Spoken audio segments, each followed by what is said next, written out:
Salut à tous, j'espère que vous allez bien. Moi, comme d'habitude, ça va, ça pète la forme. Qui dit week-end dit petite vidéo YouTube. Donc, je tenais d'abord à vous remercier des retours que j'ai eu sur ma précédente vidéo qui visiblement vous a beaucoup fait plaisir. Et moi-même, justement, ça m'a fait plaisir d'avoir échangé avec vous en commentaire. Elle est toujours disponible si vous voulez aller la regarder. Franchement, ça a été beaucoup d'échanges super constructifs et super intéressants avec des gens de mon avis, d'autres qui n'étaient pas de mon avis, mais on peut toujours discuter de tout. On n'est pas obligé d'être d'accord tant que justement c'est dans le respect. Je tenais d'abord à venir mettre une petite précision justement sur cette vidéo pour vous faire comprendre quelque chose de bien précis. Je n'ai jamais, comment dire ça, défendu les faits d'accusation pour lesquels Young Cheng MC a été mis en prison. Bien entendu, justement dans ma vidéo, je l'ai bien dit, je condamne justement ces faits.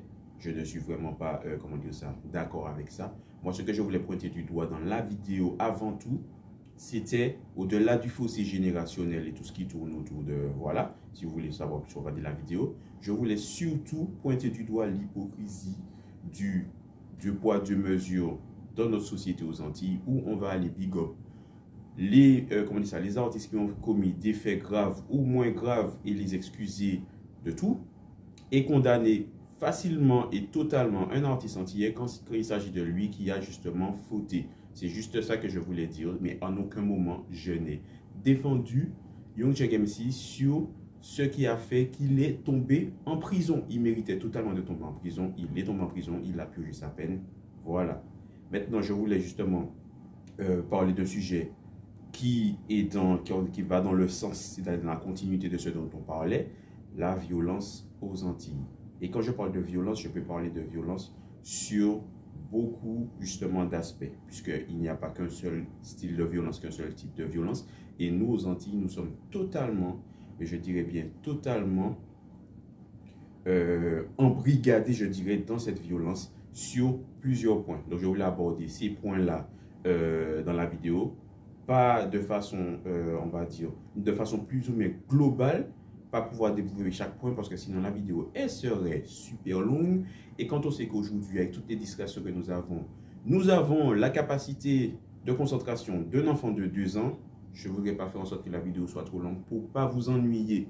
Donc, quand je parle de violence, où est-ce que je veux en venir? Et oui, je tiens à préciser quand même, je vais parler des violences aux Antilles, Guyane également. Je ne vais pas forcément parler des violences dans, on va dire, dans les autres pays, parce que, encore une fois, la vidéo serait trop longue. Je vais me contenter de parler de ce que je vois, moi, de mon avis à moi. Je ne prétends pas avoir la science infuse. Je vais juste donner mon avis sur le regard que j'ai sur la société qui m'entoure, puisque je suis né aux Antilles, je vis aux Antilles, donc je vais parler des Antilles. Si vous voulez parler d'autres communautés, vous voulez parler aussi d'autres pays, grand bien vous fasse, il n'y a pas de souci. Comment dire ça? La partie commentaire, elle est faite pour ça. Mais moi, je vais m'axer sur les Antilles. Donc, je pense que ces derniers mois, ces dernières années, mais plus particulièrement ces derniers mois, cela ne vous a pas échappé qu'il y a une recrudescence de meurtres aux Antilles pour plusieurs raisons. Les armes, elles circulent de plus en plus facilement et c'est de plus en plus facile de s'en procurer. Il y a un sentiment d'insécurité qui grandit au fur et à mesure que nous regardons l'actualité. Que ce soit avant, j'aurais tendance à dire qu'il y avait des règlements de compte dans la rue parce que certaines personnes avaient choisi ce mode de vie-là. Donc, forcément, il y a des conséquences. Il y a le côté positif, mais il y a aussi le côté négatif d'avoir choisi ce mode de vie-là. Donc, les règlements de compte, en général, ils restaient cantonnés comment dire ça, entre les personnes qui avaient choisi ce style de vie-là. Mais ces derniers temps, ça ne nous a pas échappé qu'il y a certaines personnes qui n'avaient rien à voir avec ce milieu-là ou ce monde-là qui ont été assassinées froidement, malheureusement.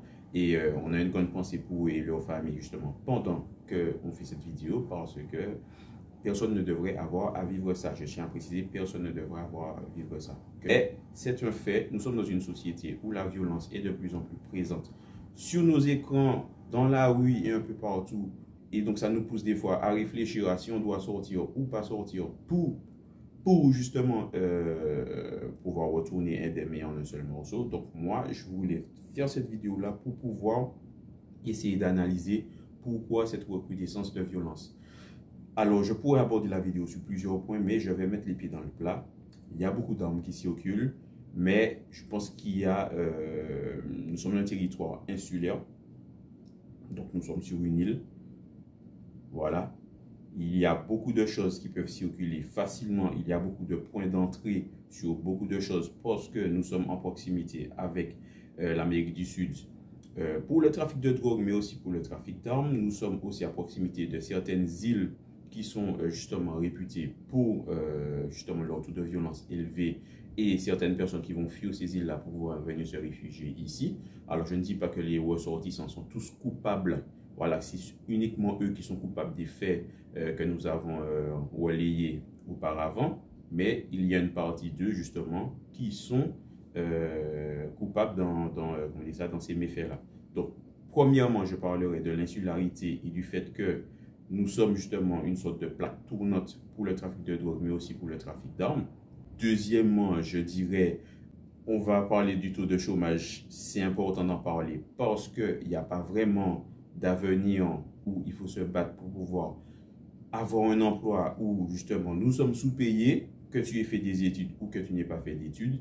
Il faut se battre justement pour pouvoir maintenir un métier alimentaire parce que la vie, elle est super chère.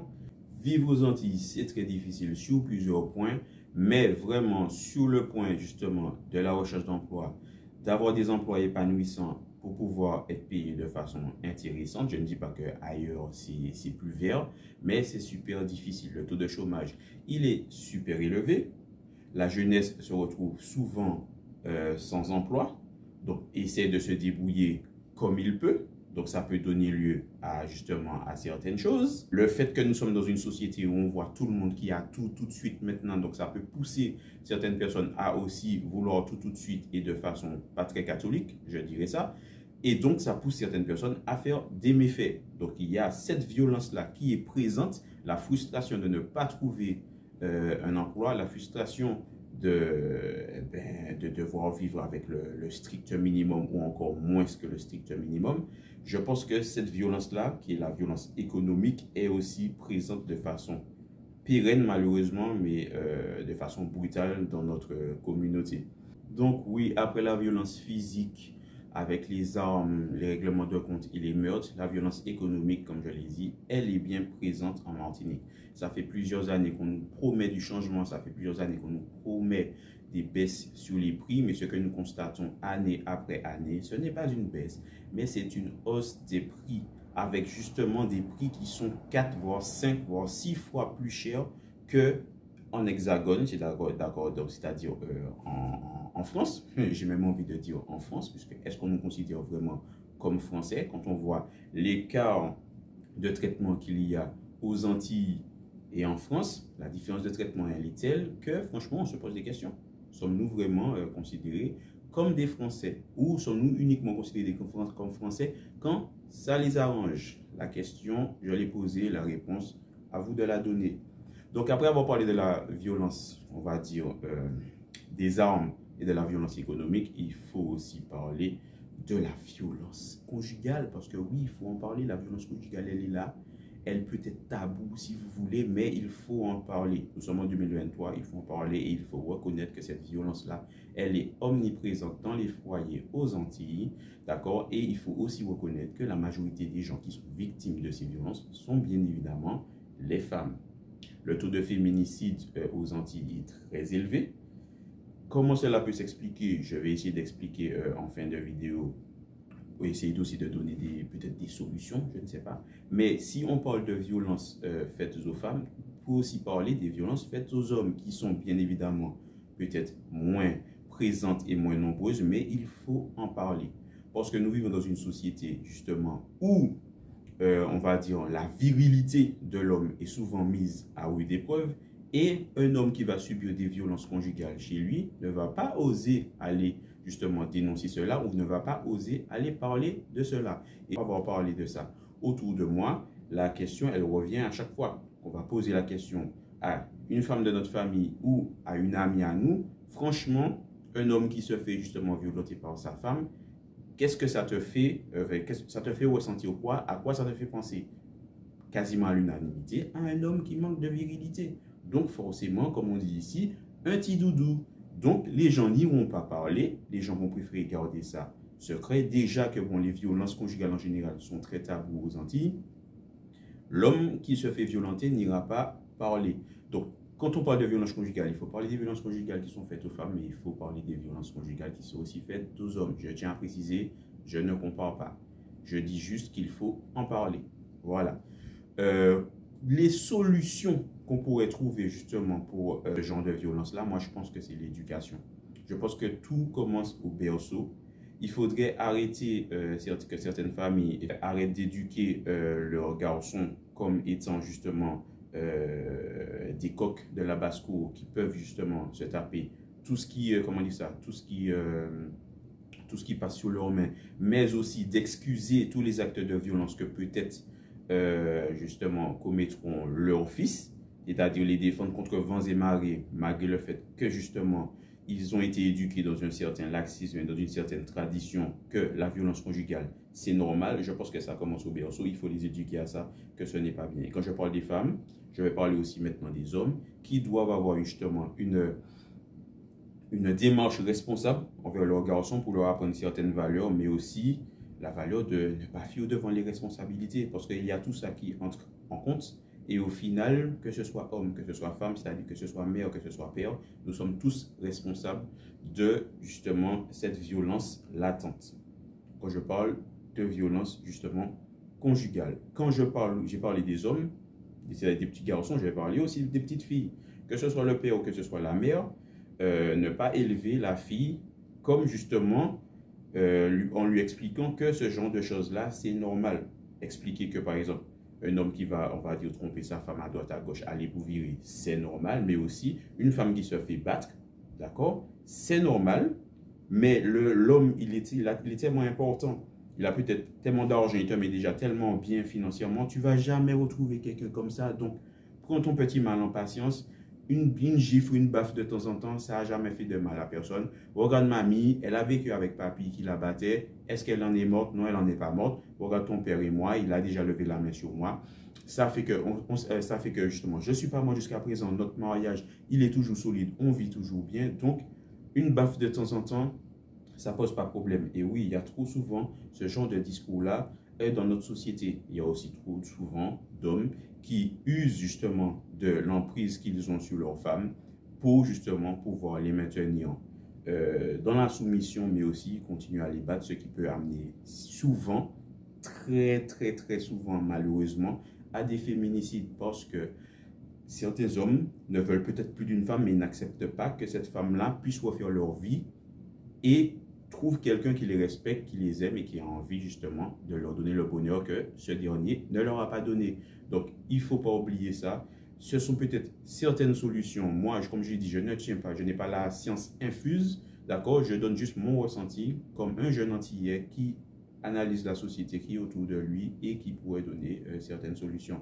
Quand je parle de solutions aussi, on pourrait trouver des solutions pour le côté économique, ça c'est un peu plus compliqué. Vraiment, c'est un peu plus compliqué parce que nous sommes tenus par les roubignoles, je dirais, par l'État français. On pourrait justement essayer d'ouvrir l'économie de la Martinique ou des Antilles, tourner vers les îles justement des petites et des grandes Antilles, mais aussi vers d'autres pays. Mais c'est compliqué. On voit bien que même les lignes aériennes, c'est compliqué pour pouvoir les ouvrir parce qu'on ne veut pas nous laisser nous tourner vers le marché interile. Il faut qu'on consomme 100% ce qui sort de l'Europe, surtout ce qui sort de la France, puisque nous sommes des îles qui consommons beaucoup, mais beaucoup de produits qui viennent de l'extérieur. Donc, on importe beaucoup, mais on exporte très peu. Donc, ça pourrait être une solution. Comment faire pour trouver ces solutions-là? Je ne sais pas. Moi, je me dis que c'est peut-être à nos élus aussi de trouver certaines solutions. Encore faudrait-il que ces élus-là soient vraiment tournés vers un développement des Antilles et de leur île et peut-être pas tourner uniquement vers leur portefeuille. Je ne sais pas, c'est quelque chose que je dis comme ça. Pour la violence, comment on pourrait expliquer ça? Quelle solution on pourrait en trouver? Déjà, la violence, c'est une sorte de fantasme. Les bad boys, entre guillemets, ça fait fantasmer les filles. Comme dirait un certain, quand il y a un règlement de compte ou quand il y a des fusillades dans des soirées comme ça. Certains diront que c'est super, mais pleuront à l'entièrement. Je pense que vous avez la référence si vous ne l'avez pas. Je suis désolé pour vous. Franchement, nous sommes dans une société où la violence est un peu banalisée. Et il faudrait justement que ça arrête d'être banalisé. Certaines personnes diront que c'est de la faute des artistes qui vont banaliser la violence dans leurs clips et dans leur musique. D'autres seront d'accord, d'autres ne seront pas d'accord. Certains diront qu'il y a aussi des artistes qui font le travail en délivrant des messages pour que les jeunes puissent prendre conscience que la vie dans la rue, c'est pas des lol comme on dit ici. Soit tu l'as choisi, en général, quand tu commences dans ce style de vie-là, c'est soit la jolle ou la mort. Il y en a plusieurs qui le répètent, qui t'expliquent. Après, il faut savoir déceler le vrai du faux, savoir lire entre les lignes pour te dire que moi, je te raconte ça dans ma musique. Je ne te dis pas de le faire, je te raconte juste ce que moi j'ai vécu. C'est à toi de savoir si tu fais ces choix-là ou si tu ne fais pas ces choix-là. Ça, franchement, ce sera à l'appréciation de tout un chacun. Mais je dirais que comme nous sommes sur une île et que c'est facile de faire certaines armes, la drogue aussi entrée, c'est le combat qui, selon moi, est le plus compliqué. Vraiment le plus compliqué. Et je terminerai cette vidéo, je voulais aborder ce sujet-là, je ne sais pas si tout le monde va le comprendre, mais quand je parle de violence, je parle aussi de violence, on va dire, psychologique. Les chaînes mentales qui sont toujours justement attachées fermement dans notre esprit et qui nous maintiennent dans un esclavage latent où nous savons que nous avons la possibilité de faire des choses, mais nous préférons rester au crochet de certains qui sont en haut, nos anciens oppresseurs ou nouveaux oppresseurs, mais on choisit de rester justement dans cet esclavage mental-là parce que nous avons peur, on va dire, de sortir de la caverne et d'aller au-delà de la lumière parce qu'on pense que rester dans la caverne et rester enchaîné, ce sera plus bénéfique pour nous et plus rassurant. On le sait tous, tout le monde va préférer un mensonge qui rassure qu'une vérité qui dérange. Et c'est sur ces mots que je termine cette vidéo. J'espère que vous avez aimé. Si vous voulez qu'on approfondisse les sujets en commentaire, moi je suis ouvert à la discussion. Je ne voulais pas faire une vidéo trop longue et trop étoffée parce que sinon, voilà, je vous aurais perdu. Donc, j'espère que vous avez aimé la vidéo. N'hésitez pas à liker, justement, à la partager. Pour le référencement, c'est important. Je vois que, bon, ça commence un petit peu à fonctionner. Donc, s'il vous plaît, donnez-moi la force. Et moi, je vous dis, c'était K.O. À la prochaine.